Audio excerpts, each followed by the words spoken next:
দাঁড়াও, ওর লগে আমার কথা আছে। ওর লগে তোর কি এর কথা? আছে, আগে আপনার লয় কথাটা সেরে লই, তারপর ওর লয় কথা কম। চাচা, আজকে মনটা আমার খুব খারাপ আছে। তো আমরা অচিনপুরের সেটে আছি। আজকে আপনার শুটিংয়ের অভিজ্ঞতা জানতে চাই। আজকের শুটিং অভিজ্ঞতা কি বলবো, এটা সকাল থেকে আমরা মোটামুটি ভালো প্রিপারেশন নিয়েছি আর্লি ইন দ্য মর্নিংয়ে, কিন্তু বৃষ্টি আর হচ্ছে ওয়েদার কারণে একটু দেরি হয়েছে আর কি শুরু করতেই। তারপর যখন আমরা শুরু করি তখন বৃষ্টি, আবার একটু প্যাক আপ, আবার বৃষ্টি শেষ হয়, আমরা আবার শুটিংয়ে ফিরি। কিন্তু আবার এরকম করে দেখলেনই তো প্রায় 3-4 বার এই ঘটনা ঘটলো। এটা আসলে একটু ওয়েদারের কারণে বিব্রতিকর, কিন্তু আমরা শুটিংটা অলরেডি করছি, এখন চলমানও আছে। আচ্ছা, আমরা ইতিমধ্যে দেখেছি যে 51তম পর্ব অচিনপুরে 51তম পর্ব অনলাইনে অন ইয়ার হয়েছে। ধারাবাহিক নাটকে কাজ করার অভিজ্ঞতাটা জানতে চাই আর কি। আমার শুরুটা যদিও একক নাটক দিয়ে হয়েছিল, ওয়ার্ড নম্বর 77 নরেশ ভূঁইয়ার। এর পরবর্তীতে আমি কাইসাবের সাথে মোটামুটি রেগুলারই কাজ করছি। বলা চলে ধারাবাহিক নাটকই আমার সবচেয়ে বেশি সংখ্যায় বা পর্বে আমি রেগুলার ধারাবাহিক কাজটাই করা হয়। কি কি নাটকে কাজ করেছেন এখন পর্যন্ত?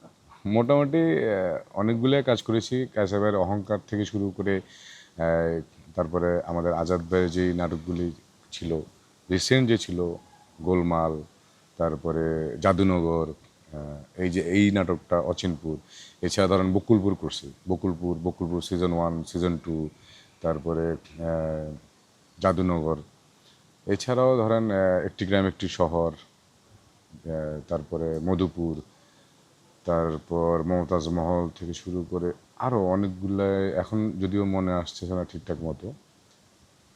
অসংখ্য নাটকে কাজ করেছি, যেগুলি অনেকগুলো নাটকের অলরেডি ইউটিউবেও আছে, যেমন বিভিন্ন চ্যানেল, যেমন অ্যান্টিভ একটা সিরিয়াল করেছিলাম তখন মায়া মসনদ, তারপরে সঞ্জিত সরকার ওনার কয়েকটা সিরিয়াল করেছি, চিটার অ্যান্ড জেন্টলম্যানও আছে।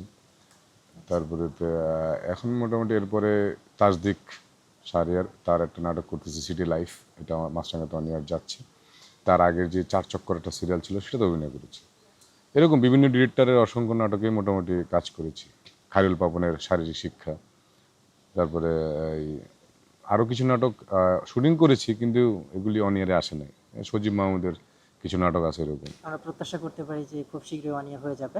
তো অচিনপুর নাটকে আপনার ক্যারেক্টার, এই ক্যারেক্টার সম্পর্কে জানতে চাই। আর এই ক্যারেক্টারটি প্লে করতে কোনো রকম চ্যালেঞ্জের মুখোমুখি হচ্ছেন কিনা? অচিনপুর নাটকেই ক্যারেক্টারটা খুবই সুন্দর, ভালো একটা ক্যারেক্টার। আবার সেটা হচ্ছে যে এই ছেলেটা বেকার, তার পরিবার আছেন, বাবা মা নাই, তার ছোট একটা বোন। ক্যারেক্টার নাম হচ্ছে বল্টু। আচ্ছা, এই বল্টু ছেলেটা একটু ডান পিঠে, মানে কাউকে সে তোয়াক্কা করে না, সম্মানও করে না, মানে একটু ঘাটতারা বেয়াদব টাইপের। সে মাঝে মাঝে নেশা টেশা করে, কিন্তু সেটা কখনো স্ক্রিনে দেখানো হয় না। তার মধ্যে একটা বডি মুভমেন্ট থাকে। একে তো সে তার ওই গাঁজা খাওয়ার পর থেকেও হইতে পারে, অথবা সে তার মানে জেনারেলি বা নর্মালি সে আসলে ওই ক্যারেক্টারটা এরকম।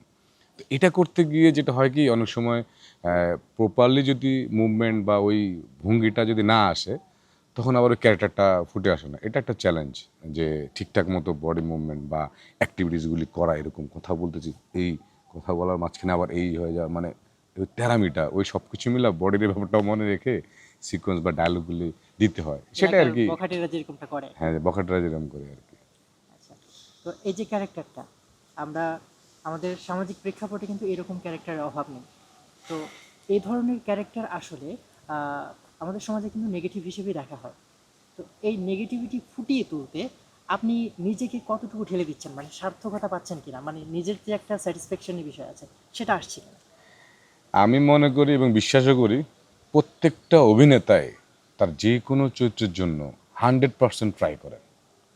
এখন হয়তোবা উনি ওনার জায়গা থেকে প্রায় 100% করেন, কিন্তু কতটুকু করতে পারেন সেটার বিচার আসলে পরিচালকগণ, টিভি চ্যানেলে যারা আছেন বা দর্শক, ওনারাই জাস্টিফাই করতে পারবেন।